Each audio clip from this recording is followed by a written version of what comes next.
Bonjour à tous. Chaudière hybride à gaz ou pompe à chaleur hybride, est-ce qu'il existe vraiment des différences? Quels sont les avantages? C'est ce qu'on va voir dans cette vidéo. Quand vous cherchez à remplacer votre ancien générateur de chauffage, vous envisagez peut-être le mix énergétique. Eh bien, vous avez raison. Le mix énergétique désigne simplement l'association d'une énergie fossile avec une énergie renouvelable. Il fait sens, surtout dans le contexte actuel, parce qu'il vous garantit une sécurité vis-à-vis du prix des énergies. Voilà donc un sujet qui mérite de décrypter les différentes solutions thermiques proposées et leurs avantages. Ce sont deux façons de décrire la même solution en fait. Un système composé de deux technologies qui se complètent en fonction de la température extérieure, une chaudière à gaz et une pompe à chaleur RO. Cette composition est beaucoup plus performante que n'importe quel équipement indépendant parce qu'elle va utiliser tous les atouts de la pompe à chaleur et de la chaudière. Le principe est simple. Pendant les périodes d'extrême froid, vous vous chauffez au gaz et dès que les températures remontent légèrement, la pompe à chaleur prend le relais. Cela semble simple, mais comment cette technologie arrive à basculer d'un appareil à l'autre? Comment elle prend la décision de fonctionner au gaz ou en utilisant l'aérothermie? Une pompe à chaleur hybride gère son fonctionnement de trois façons différentes. Sur le coût de l'énergie, sur le COP de la machine, c'est le coefficient de performance, et selon l'émission de CO2. Décortiquons tout ça maintenant. Alors le principe est simple. Le système hybride compare le prix des deux énergies, gaz, électricité, pour choisir celui qui est le plus rentable pour vous. Dans plus de 80% des cas, au moins, avec les packs de Dietrich, il s'avère plus judicieux de se chauffer avec la pompe à chaleur. Dimensionnée jusqu'à une certaine fluctuation des températures extérieures, celle-ci est capable de produire parfois jusqu'à 4 fois plus d'énergie qu'elle n'en consomme. C'est en cas de grand froid que le système bascule automatiquement sur le générateur le plus rentable. Dans ce cas de figure, pour vous, il est plus rentable de vous chauffer au gaz et c'est ce que l'appareil va faire pour vous automatiquement. Vous vous demandez peut-être comment la pompe à chaleur hybride récupère les données actuelles sur le prix des énergies pour les comparer.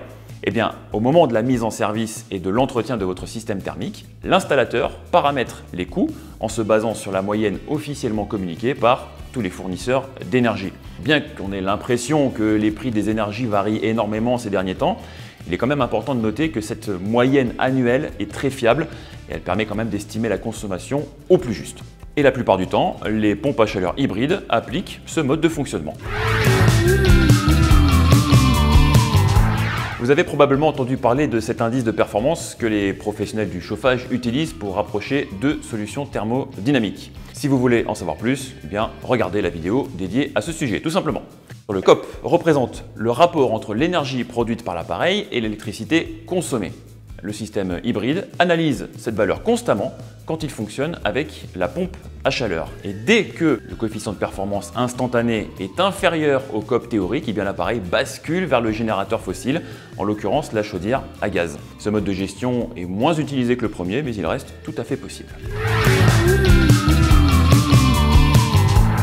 Alors on a déjà parlé du chauffage au gaz et à l'aérothermie, deux solutions qui sont déjà assez peu émettrices de CO2, donc forcément cette solution-là est un petit peu moins utilisée en France actuellement. En règle générale, plus la puissance de la PAC est élevée, moins l'appoint fonctionnera, mais plus l'abonnement électrique que vous devrez souscrire sera important et donc coûteux. Les hybrides de Dietrich font automatiquement le choix de l'énergie la moins chère, selon les conditions données et vos besoins de chauffage et de production d'eau chaude. Un avantage supplémentaire, les systèmes hybrides de Dietrich sont exceptionnellement performants, ce qui garantit votre retour sur investissement dans les plus brefs délais. Avantage clé des pompes à chaleur hybrides de Dietrich, celles-ci assurent également la production d'eau chaude sanitaire, ce qui est quand même rare sur le marché, il faut bien le dire. Et à noter, en plus, qu'elles sont éligibles aux aides selon la loi de finances en vigueur. Vous l'avez compris, chez De Dietrich, nous croyons au futur du mix énergétique et aux technologies thermodynamiques modernes et fiables, et donc à la pompe à chaleur hybride qui répond parfaitement à tout cela. Et voici d'ailleurs le top 5 de vos bénéfices. Avec une PAC hybride de Dietrich, vous couvrez plus de 80% du besoin de chauffe en mode PAC et 100% en mode hybride. Selon la loi de finances en vigueur et l'appareil choisi, vous pourrez bénéficier des mêmes aides financières que sur la pompe à chaleur. Avec un système bi-énergie, vous bénéficiez aussi d'une sécurité lors des périodes de pointe durant l'hiver. La PAC hybride convient à tous les types de radiateurs, basses et hautes températures, ainsi qu'aux planchers chauffants.